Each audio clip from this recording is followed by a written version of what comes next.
Topic number 3 is self-control.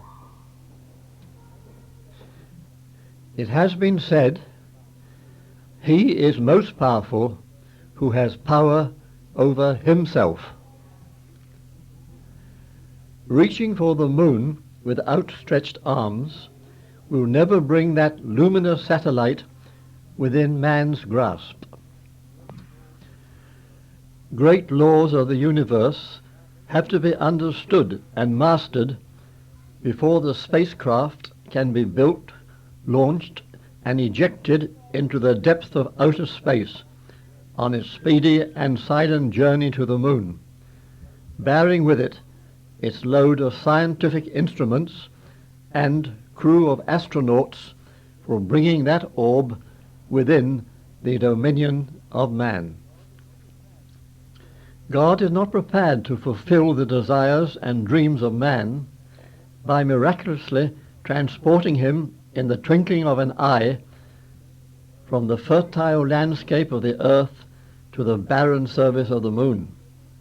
He has, however, gifted man with intelligence and enabled him through diligent study, observation, and experiment to discover and comprehend certain scientific laws, enabling him thereby to achieve his goal, the conquest of the moon. There are also spiritual laws which, if recognized and observed, can transport man from this mundane world to the blissful realm of heaven. But man must take the initiative if he wishes to succeed in this spiritual conquest, bearing in mind that God helps those who help themselves. Just as the successful flight of the spacecraft is dependent upon the control center which directs its multifarious operations, so does the spiritual flight of man depend upon that inner quality, self-control.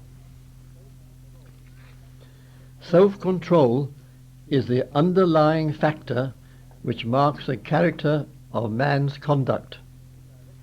It is the directing influence in character building, and should therefore receive intent, cultivation, and maintenance. The power lies within man to elevate his character to almost limitless heights. He possesses the master key, but his progress or retrogression depends largely upon himself. True, all power rests with God, but he helps those who help themselves. It has been written, "But I will write of him who fights and vanquishes his sins, who struggles on through weary years against himself and wins."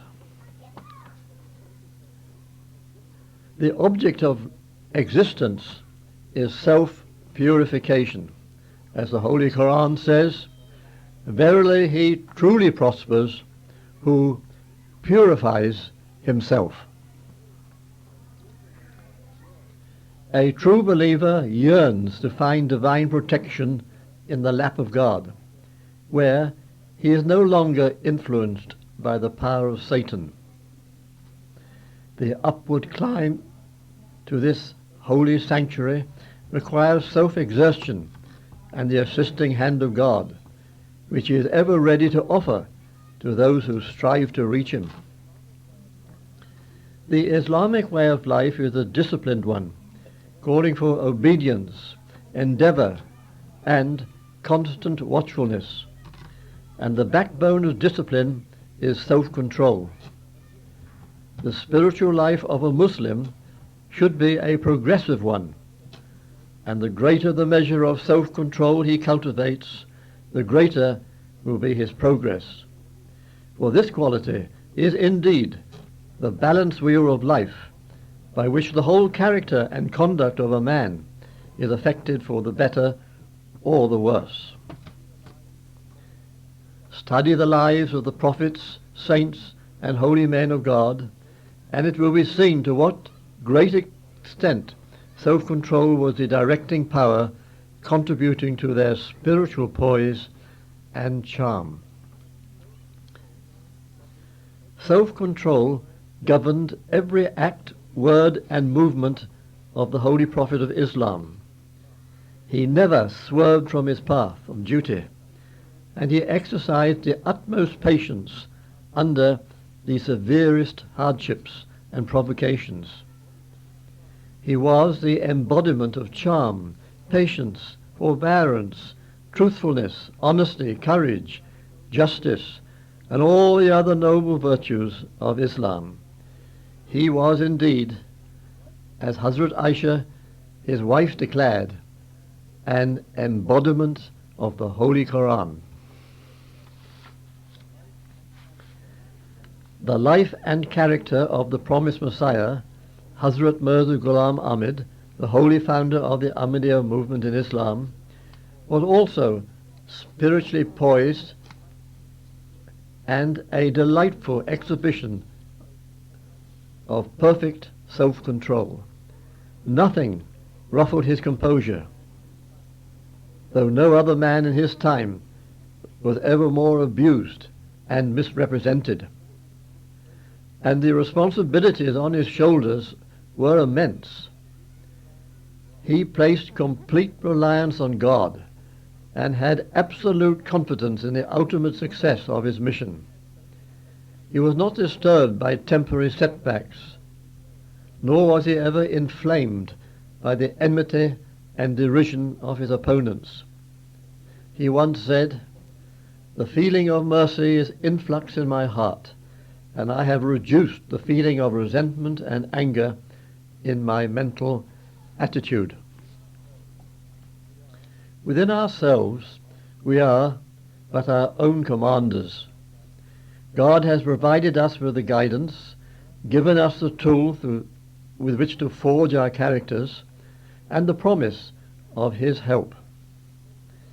It is for us to take command of ourselves, resist the forces of Satan, purify ourselves through righteous behavior, and constantly seek the help of God through prayer. This is the great task we have to tackle while on this earth, and to keep on course we must stand at the wheel of self-control, as the captain stands at the wheel of his ship, guiding it through tempestuous storms to its port of destination. Self-control molds the character of a happy life.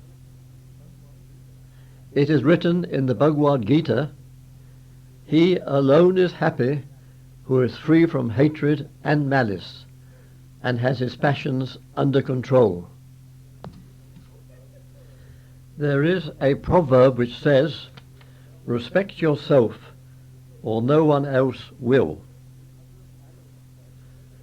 And Hazrat Ali has said, "He who maintains self-respect is never degraded in the sight of others." And a famous American said, "Nothing gives one person so much advantage over another as to remain always cool and unruffled under all circumstances."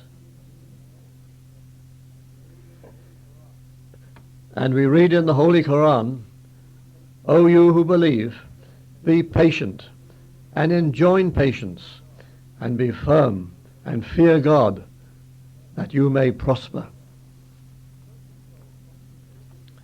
Self-control fosters obedience, without which no believer can make progress on the right path. We read again in the Holy Quran, "O you who believe, obey God, and obey the apostle, and those in authority among you." Developing the art of self-control ranks among the highest and most rewarding of educations. But it should be remembered that the best instruction can only be of help to the extent to which it is put into practice. Self-control is not a gift, but an accomplishment. And the secret of accomplishment is concentration, which transmutes strong desires and mental visions into physical realities. We are the architects of our own souls, and God is our guide and helper.